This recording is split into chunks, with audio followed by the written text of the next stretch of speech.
You are on Faith Cafe Productions, home of the 7-minute author readings and listeners' very favorite author interviews. I'm your host, Pamela Koefoed. Before becoming an author, today's guest served our country for 23 years as an Army chaplain. He's a retired pastor from a very small American town, sharing strikingly similarities with a little town known as Glencoe in his book, Grace Like a River Flows, the first in a series. You will not only find actual places in my guest's books, he also developed the characters and events based upon real-life experiences and even included his dog, Beasley. Welcome, author Richard Marshall Wright. Thank you. It's wonderful to have you here, Richard. It's good to be here. Good. When you hear from readers, do they ask you about Beasley? I think most of the time, and a lot of readers think Beasley is still alive. I'm sure that he is my Cocker Spaniel. Beasley was a rescue.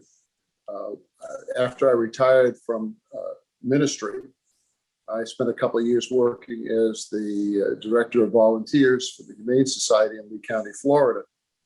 And one of my rounds after beginning that, I went through the intake, and there, sitting back in the corner, was this pitiful, sad-looking little Cocker Spaniel, 15-pounder, just the run, and just sitting there quivering.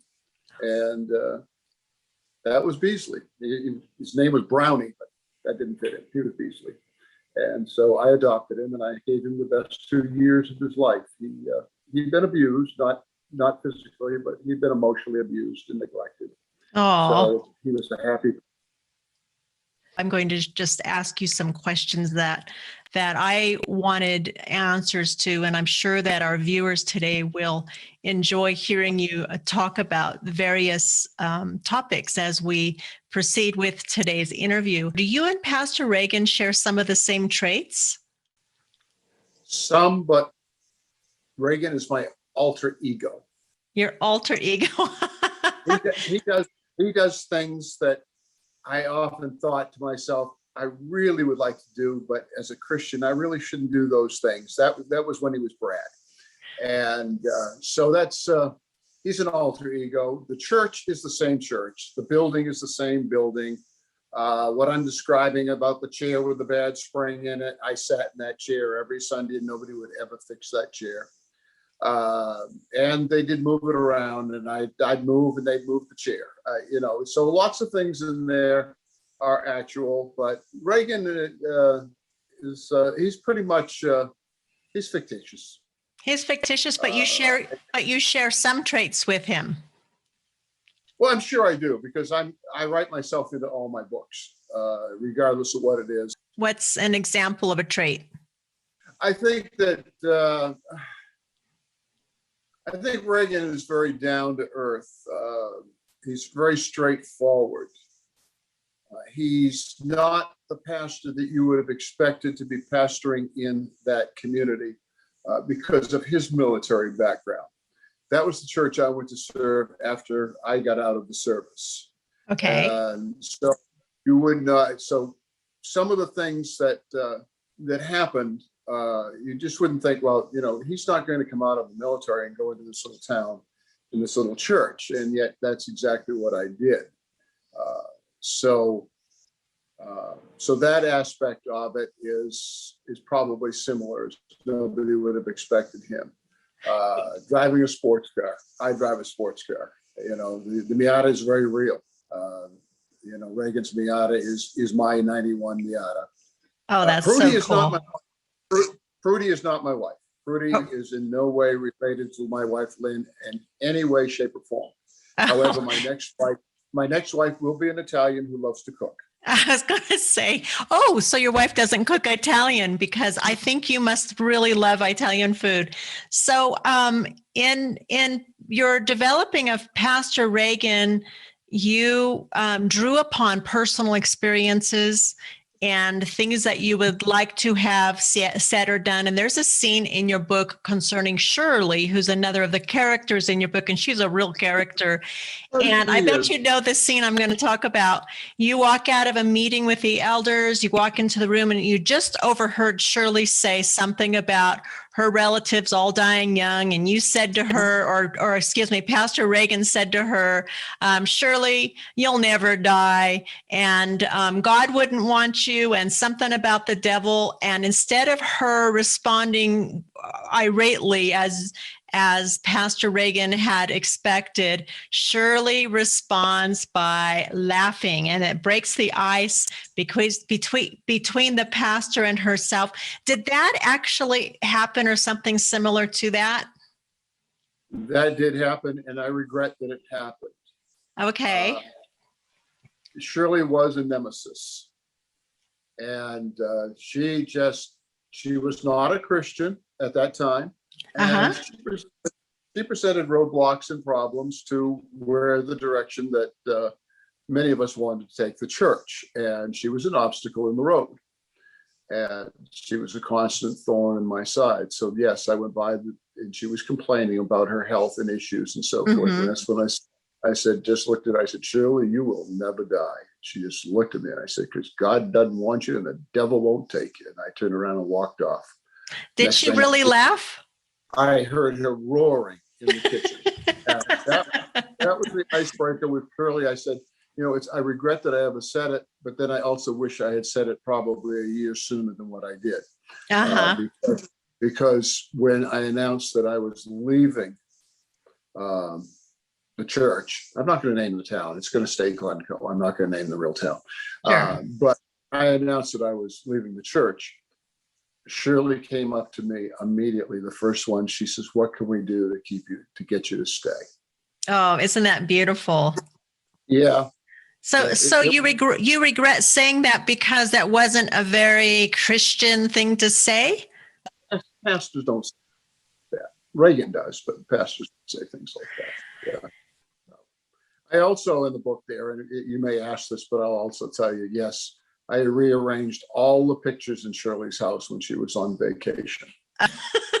For our viewers, there's a scene in the book where someone goes into Shirley's house and spends hours, and her house is big and it's elaborate, and she comes back and the pictures are all rearranged. And your author, Richard Marshall Wright, actually did that. Wow. Yeah, her husband knew I was going to do it. What was her reaction? Just pretty much for, I wasn't there, but he told me, and again, I'm not going to use his real name. What was his name in the book? Can't remember. Okay. Well, anyway, she supposedly yelled, "Richard Marshall Wright, I'll get you for this." And that next Sunday, because I didn't know that, but that next Sunday in church, what happened in the book happened. I looked out and there's Shirley, and she's got her hand up at me and she's taking that finger and she's just pointing it right at me. I knew exactly what she was saying. Did she ever get even? Probably, but we then began playing practical jokes on us, on each other. Well, I really enjoyed your book. You did a fantastic job of weaving the stories of various characters together. There was a lot of crisis in Grace Like a River Flows as I was working through it. A lot of cliffhangers.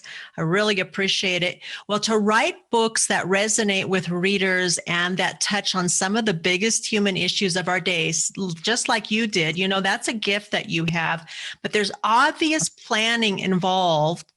What goes into your mind before you write those scenes? Absolutely nothing. Okay, so when you write, do you feel like God is inspiring you? God writes the books. I don't. I mean, I'm not one of these people that says God told me this, God told me that. I kind of scratch my head when people say that, because you can't argue with it, but I really question it. But I've never heard God speak to me when I write my books, but God writes through me, because when I sit down I have not the vaguest idea in the world what I'm going to type out on that iPad. I don't have a clue. I oftentimes surprise myself with what comes out. And my wife is totally, the romantic side of me in these books. I'm not a real romantic. Where does it come from? I don't know where it comes from, but it's there, and God puts it in, and Grace Like the River Flows. I didn't know how it was going to end.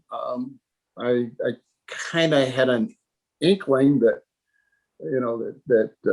Reagan had to be outed, but I didn't have any idea in the world how it was going to happen or what would happen. And I say that with every single book. I have no idea when I sit down, and yet it all seems to come together. And once in a while, I'll have to go back and fix a timeline because the characters decide to go in a different direction than what I thought they were going to go in.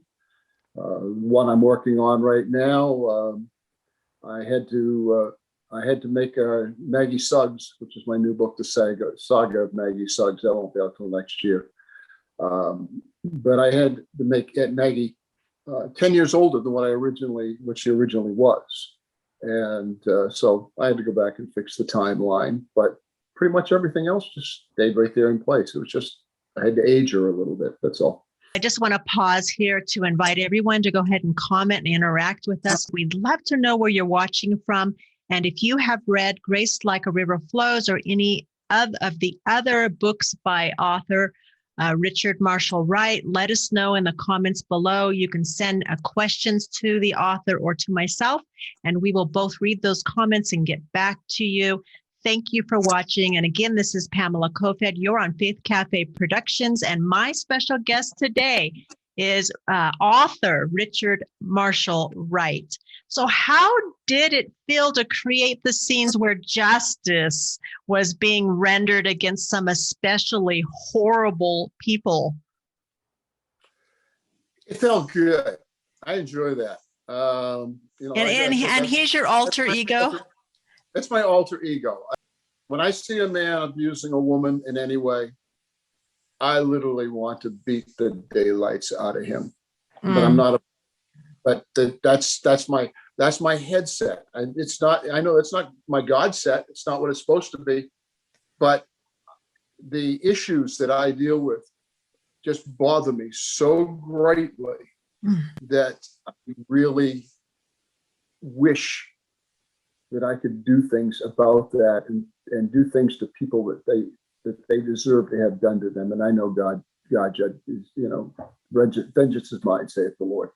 And that's why Reagan I'm not sure he doesn't in Grace Like the River Flows, but when the river runs dry, Reagan really struggles with that part of his fate and his life because he knows that this isn't pleasing to God, and yet it still feels so right to him. And that's the conflicted Christian.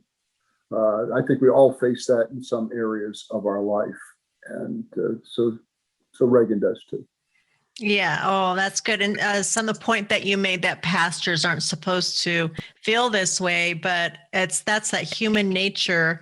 And so I really appreciate you sharing that with us on Faith Cafe Productions. And I don't usually read books that have a little violence in them, but for our readers who are or viewers who are like me, it wasn't at all upsetting, and it was a little bit enjoyable, I have to admit. I got caught up in Brad, who considers himself the angel of justice, and the way that he thought that he was serving the Lord. And that changes in future books, or is that correct? In a future book, Brad decides that that's not the way to handle things? No. No? Oh, No, my Brad. Goodness. I thought so. He alluded to it in the book. So I thought maybe. He does. He alludes to it in the book. But, human nature is such that the best intentions often go astray because Reagan finds himself forced into situations with people that they just need to be stopped. They have to be stopped. It can't continue on. He can't allow a member of his congregation to continue beating his wife. And yet, Brad is able, or Reagan is able to keep his identity a secret.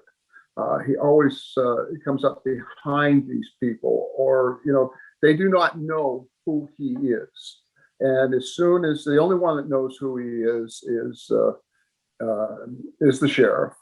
And he doesn't know for sure. He kind of suspects that Reagan is the one who's taking care of all of these little problems in his town. But he doesn't know that for a fact. And if he or anybody else finds out for a fact, then Reagan is done. But Reagan continues through in finding grace. We have human trafficking of a young girl. Her name is Stacy. And Stacy's 14 years old when a guy kidnaps her and her sister and forces her into prostitution. And very soon after that, decides he's going to try to force her younger sister into prostitution. Well, needless to say, Reagan gets wind of all of this, and I'm not going to tell you how, but it's not going to happen. Reagan's not going to let it happen. Oh, that's excellent. So, and we're going to deal with it again. And in the next one, the saga of Maggie Suggs starts back in the 60s. But after probably 6 or 7 chapters, we'll move up into the 90s, and we'll deal with Maggie's son, who is Billy Suggs. And, okay. I read Grace Like a River Flows. And how many books are there in the series? In that series right now, there are 3 books. The saga of Maggie Suggs will be book number 4. And book number 5 is going to be Stacy's story. And if you haven't read Finding Grace, you don't really know who Stacy is yet. So I'll just leave that kind of a little bit up in the air. But Stacy, Stacy's the one he frees from human trafficking, finds out some things about her that are very surprising. There's a lot of twists and turns in Finding Grace. I'm looking forward to that, and I'm sure that your readers are as well. Yeah. So out of that, I forgot. I had the beautiful title for that book. I just wrote it down, and I don't remember where it is. I don't have my notes in front of me, but that book has been titled. It's something from A River from the Heart Flows, or something like that, and that's Stacy's story. So she's got a great story to tell. We'll also interweave Reagan and the members of the community in that book too. So. The story of second chances is huge in Grace Like a River Flows. Is that the definition of the type of grace that you want writers to learn about in your book? Hope, redemption, and second chances are the theme of every single one of my books. Every one of my books is based on Jeremiah 29:11 and verses in and around that chapter that are just so overwhelmingly beautiful. And the fact that, somebody think, well, God says, I know the plans I have for you, plans to prosper you, not harm you. Most people don't understand it's plans. It's not plan. I have plans. And, all my books have a happily ever after ending. But it's not easy to get to that happily ever after. God doesn't promise it'll be easy. He just promises that I know the plans I have for you. And some of them are going to take us in places we don't want to go and to do things we don't want to do.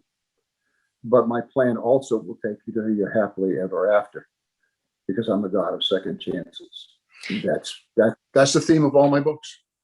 Oh, well, that's beautiful. And so, have you experienced a second chance? I have experienced lots of second chances. For instance? There's a book. I was I was a pastor in a mainline denomination, very liberal mainline denomination. When I went to seminary, I was not a Christian. I got saved in seminary because I listened to my fellow students in seminary, my professors, and I began to realizing this can't be true. This can't be right.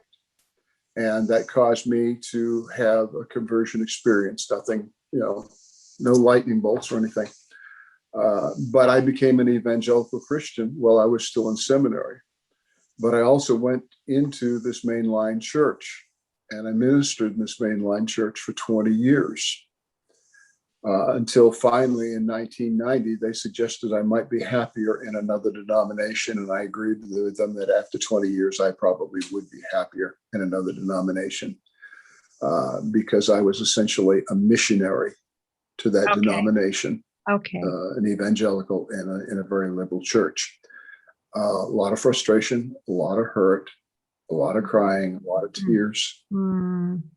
And I got fired more than once because people didn't want to hear what God had to say. Mm-hmm. And yet I watched God through all of this and what he did. And I hate to say it, but see what happened to those churches and what happened to some of those people who were involved in trying to destroy my ministry, our ministry. And it oftentimes wasn't pretty what happened to them. But that was, in essence, God saying, you're doing what I want you to do, and you got to keep going. Mm-hmm. And there's a book there. It's several chapters of it written, but somehow, things just keep getting put on hold, and you move on to another project. But I'll get back to it eventually, and it'll be the story of my ministry. And okay, well, thank you for sharing that personal glimpse. My heart goes out to you. I'm sure that was a difficult season for you and for your wife. Now, you and your wife, you have been together for over 51 years. 53 years. The end of this month, June 28th. High school sweethearts. High school sweethearts. If you want to go that route, then it'll be let's see. 5 on 53, 58 years. Well, congratulations to you both. Well, I'm going to get back to your book here. So Billy was a real scoundrel. He was the wife beater. Now your book, just so our readers know, or our listeners know, Grace Like a River Flows isn't entirely about Billy. Billy is just one of several characters, and his situation, his what he's doing. He's really a bad guy. Some would call him a creep. There are other creeps in the story, and not all of them come to the Lord, but Billy does. And Billy, he was a wife beater. He was a terrible man before he really gave his heart to Jesus, and God gave him a second chance. And I want to know, Richard, if God really does give people like Billy second chances. Oh, I believe wholeheartedly that God will give anybody a second chance. I mean, God, the old liberal stance is just God is love, and the end of anything. But the truth is, God is love, and God loves you. God loves the Billy Maddocks of the world as much as he loves the Pastor Reagans or anybody else. What happens to them is their decision. We have to decide, what are we going to do with our life? Are we going to accept what God promises? Are we going to depend upon his son? And, if we do, back to Jeremiah 29:11, I know the plans I have for you. There could be a however there. However, without the Lord Jesus Christ in your life, you'll never know the plans I have for you. It's conditional. And Reagan was able to get through to Billy in a very unorthodox way. But, sometimes fear can drive us to the Lord. And I think Billy was, in a sense, driven to his knees by the fear of Reagan, who was acting as the angel of justice. Mm-hmm. It just, He did, he had never been whooped before. And he didn't think anybody could ever whoop him. He was the toughest guy in town. Well, he didn't know that he was dealing with an ex-Green Beret. So it felt wonderful, or I don't know if you would say wonderful, but we talked just a few minutes ago about how it felt to write about the angel of justice, Brad, carrying out his mission to stop these people that he just encountered. He didn't go looking for the bad guys. He just literally encountered them. And you said that it felt good. So when you were writing the redemption of Brad, how did that feel? What was that like? Well, I think it was, I think that Billy's redemption. Oh, Billy's redemption. I'm sorry. Yeah, not Brad. Brad was the angel of justice. Brad is Reagan. Okay. Oh, Brad is Reagan. Oh, I didn't know that. You gave it away. Well, you read the book. How did you not know that? I didn't put the one and one together. Oh, thank you. I have to go back and read it again, at least parts. Go back and read some of it. Oh, yeah. That's exciting. Read the last paragraph of the book. Oh, my goodness. Okay, I'll read it. Those who are listening, if they haven't read it, don't read the last paragraph of the book. Just read it. Oh, I love it. Okay. Read the last page. You read the last page of Grace Like a River Flows, and you might as well not even go to page 1. Oh, yeah. No, you got to start. Everyone needs to start at the very beginning. But Billy's redemption was a gradual redemption. As we watched the things that he did, the way he started to respond to Crystal in his life. I know I changed her name from Crystal. Crystal was originally what I changed her name to. When you've written this many books, you go back and I told you before the interview, maybe I needed to go back and read the book again. I didn't have time to go back and read it. So, but anyway, let's just say Billy's wife for now. And she was the one that had faith in Billy.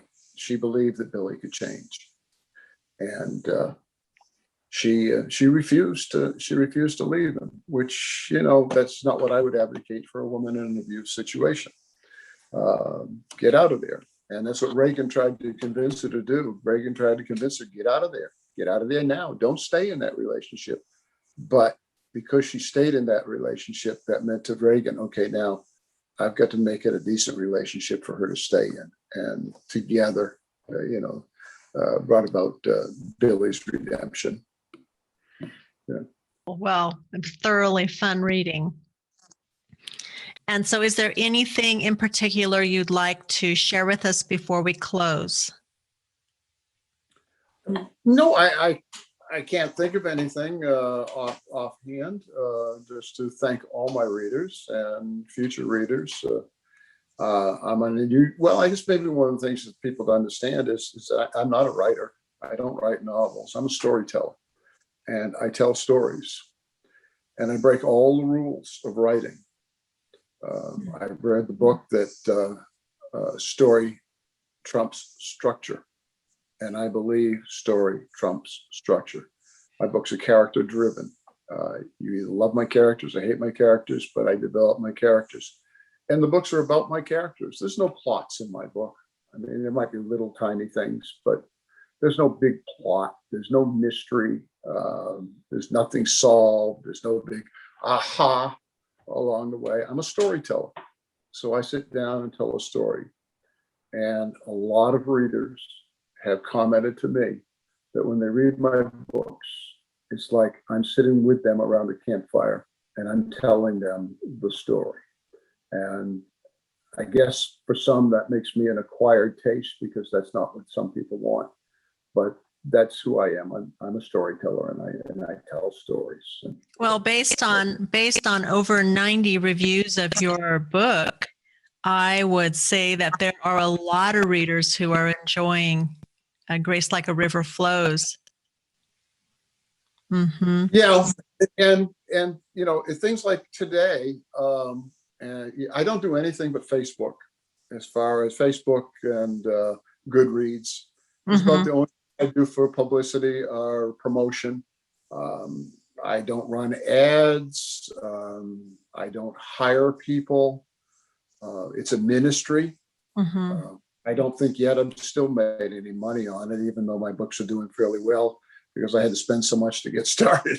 And I think I might be making a little bit now, but the only way that my readership will increase is because of people tell people that they enjoy my stories. I've also had every single book I've written, I've had at least one person come and say, that book was about me. That was my story. You wrote that for me.